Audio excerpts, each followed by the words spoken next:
We all know Mach 1. It's the speed of sound. The phrase itself brings to mind breaking barriers, a blistering 767 miles per hour. We see it in movies, hear it in documentaries. This fixed number for ultimate speed. But what if I told you that number is, well, basically wrong? What if an aircraft could be flying at Mach 1, but be traveling hundreds of miles per hour slower than that famous figure? The truth is, Mach 1 isn't a single speed. It's a moving target, a number that changes constantly with the very air an object is flying through. By the end of this, you'll understand the surprising truth about what Mach 1 really is. And you'll see why, in the world of physics and aviation, it's not really a speed at all, but something much more interesting. The core concept, a number, not a speed. To get our heads around this, we have to start with a simple but crucial shift in thinking. The term Mach 1 doesn't represent a specific speed, like 60 miles per hour on the highway.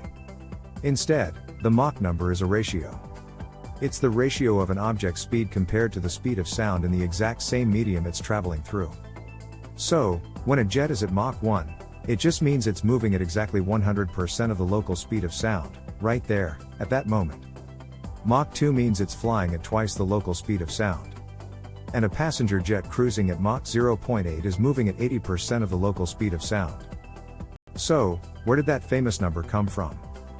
Why do we all think of 767 miles per hour, or about 1,235 kilometers per hour? That number is a very specific snapshot. It's the speed of sound under what's called standard sea level conditions. That means dry air, at a temperature of 15 degrees Celsius, or 59 degrees Fahrenheit. In those exact conditions, sound travels at about 761 miles per hour, a figure often rounded to 767 miles per hour. But here's the twist most people miss: if you change the conditions, you change the speed of sound. And if the speed of sound changes, the speed you need to hit Mach 1 changes right along with it. And the single biggest factor that affects the speed of sound in our atmosphere isn't pressure or density, but something much more familiar: temperature. The deep dive: why temperature is a speed dial. So, why is temperature the key? To understand this, we need to think about what sound actually is. Sound isn't an object, it's a wave of energy, a vibration that travels through a medium by making the molecules of that medium bump into each other. Think of a line of dominoes. The first one falls and hits the next, which hits the next. The speed of that chain reaction depends on how quickly they can pass that energy along. In the air, the dominoes are air molecules. When you heat up a gas, you're giving its molecules more energy. They zip around faster and collide with each other more often.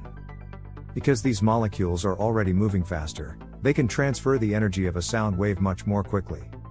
So, in warmer air, sound travels faster. Conversely, as you go higher into the atmosphere, the air gets significantly colder. At a typical cruising altitude for a jetliner, around 35,000 feet, the outside air temperature can be a frigid -54 degrees Celsius, or -65 degrees Fahrenheit. In this cold air, the molecules are sluggish. They have less energy and move slower, so they don't bump into each other as quickly. As a result, the speed of sound drops significantly.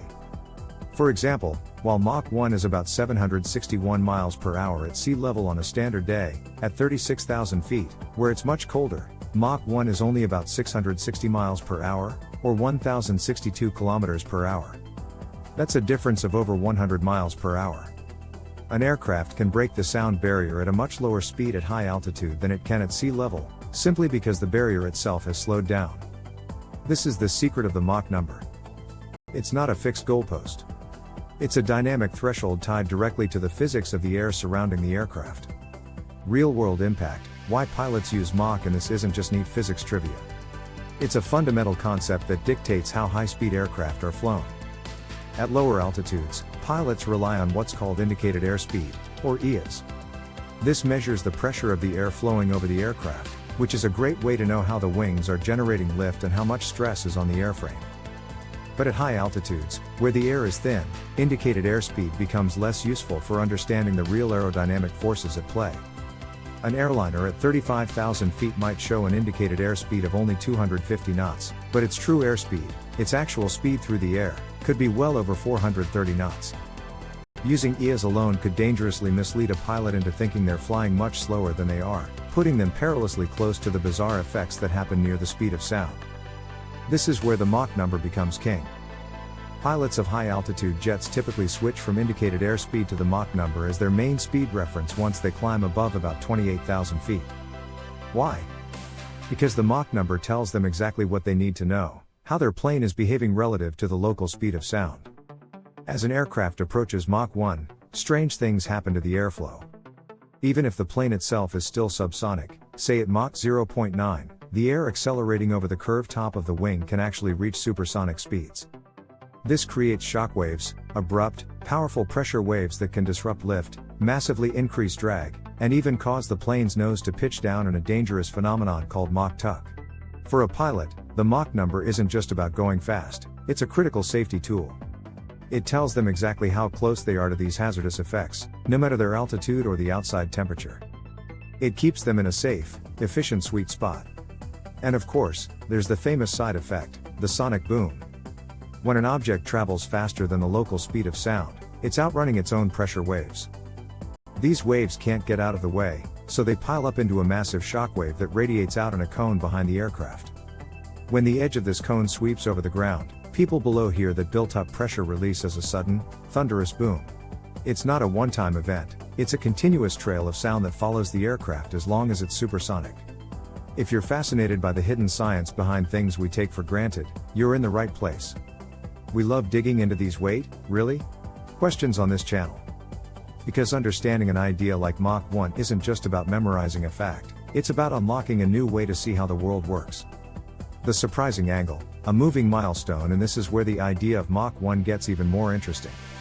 We tend to think of milestones as fixed points. But Mach 1 is a moving milestone and a moving medium. This has huge implications for aviation. Think about Chuck Yeager's historic flight in 1947. When he became the first person to officially break the sound barrier, he wasn't just flying past some arbitrary 767 miles per hour signpost in the sky. He was pushing an experimental plane into a zone where the rules of flight fundamentally changed, a threshold that was defined by the cold, thin air of the high desert he was flying in. Today, this dynamic reality is at the heart of designing the next generation of aircraft. Engineers working on hypersonic missiles, which travel at over Mach 5, have to account for the fact that the speed of sound will change dramatically as the vehicle flies through different temperature layers of the atmosphere. The same goes for the new supersonic passenger jets in development. Their performance, efficiency, and even the loudness of their sonic boom all depend on the ever-changing value of Mach 1. And this concept isn't limited to the air. The Mach number applies to any object moving through any fluid. It can describe the flow of water in a pipe, a submarine's movement through the ocean, or even the shock waves from a volcanic eruption. It's a universal principle of fluid dynamics. So, the next time you hear someone say Mach 1, the simple question, how fast is that? Is only the beginning. The smarter question is, how fast, at what altitude, and at what temperature? That's where the real story is. The takeaway, simple rules to remember. Okay, so after all that, how do you keep it straight? Here are the simple rules that will make you sound like an aerospace engineer. First, Mach 1 is not a single speed. It just means you're traveling at the local speed of sound, wherever you are. Second, the common number of 767 miles per hour is just the speed of sound at sea level under very specific, warmish conditions. It's a handy reference point, but it's not a universal constant. Third, the biggest thing that changes the speed of sound in the air is temperature. Colder air means a slower speed of sound. That's why Mach 1 is a slower speed in miles per hour at high altitude than it is on the ground. And finally, the Mach number is essential for high altitude flying because it tells pilots how their plane is interacting with the air, warning them of dangerous effects that simple airspeed indicators can't. A great way to picture the difference is to think about a car versus a jet. In your car, the speedometer shows your speed relative to the fixed ground. But in a jet, the Mach meter tells the pilot their speed relative to a fundamental limit of the air they are currently flying through, a limit that is always changing. So, how fast is Mach 1? The real answer is, it depends. It depends on the temperature, the altitude, and the very air around you. It's a number that sounds so simple and absolute, but when you look closer, it reveals a far more fascinating and dynamic truth about our world. Mach 1 isn't just a speed, it's a relationship. It's the point where an object catches up to the very vibrations it creates, a threshold that forever changed human flight. And maybe that's the real lesson. Nature rarely gives us simple, fixed numbers. The most interesting answers often change with the environment itself. What do you think is more surprising? That Mach 1 is around 761 miles per hour at sea level, or that it can be over 100 miles per hour slower where jets actually cruise? Let me know your thoughts in the comments. And if you enjoyed uncovering the hidden science behind this famous number, be sure to hit that like button and subscribe for more deep dives that change how you see the world. Thanks for watching.